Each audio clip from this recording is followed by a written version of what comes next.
Dan. Last time it was voted 5 members wanted the ordinance changed. 2 members did not.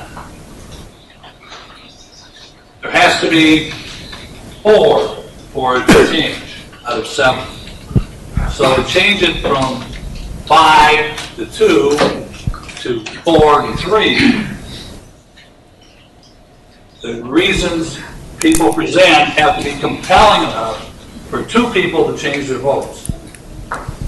Okay, and so that's the burden, that if you want to change this or don't want it to pass, that the audience has to reach. People that want chicken have to reach that level where they can convince 2 people to change their vote. Okay, now, you've got a petition of 300 to 500 people. Now, the petition was for chickens.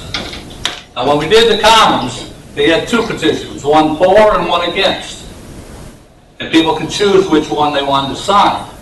So when they signed them, we ended up with 9,000 for and 1,000 against, and it was a compelling reason. Just doing it for pro-chickens and not asking people if they oppose doesn't tell us anything, because we have 45,000 people, so we have 44,500 that didn't say anything, and we represent those people too.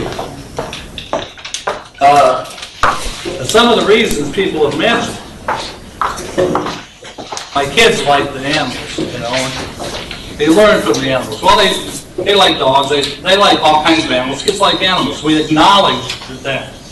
So telling us again is not compelling, and it's not going to change anyone's mind, because we already know that kids like the animals. We keep getting rationale that dogs cause trouble. And so dogs and cats are a problem, so why the chickens aren't a big problem? Well, pointing that out does not help the chickens at all. We already know that goes on. And we need to address some of those problems, but that doesn't mean that allowing chickens is going to help that problem. Then we have the problem of code enforcement. We have one code enforcer. We have 100 homes that we're looking at to tear down. We've managed to get 2 down in 3 years, and we're trying to speed that up. We have 500 cars that are unlicensed, inoperable, on property that aren't supposed to be there. We have trash in people's yards that we have to take care of. So he's covered up with all that stuff.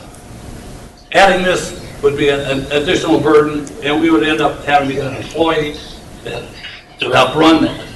So I just want everyone to know, speak compelling reasons why this should be a good thing for Columbus, and not the reasons we've heard.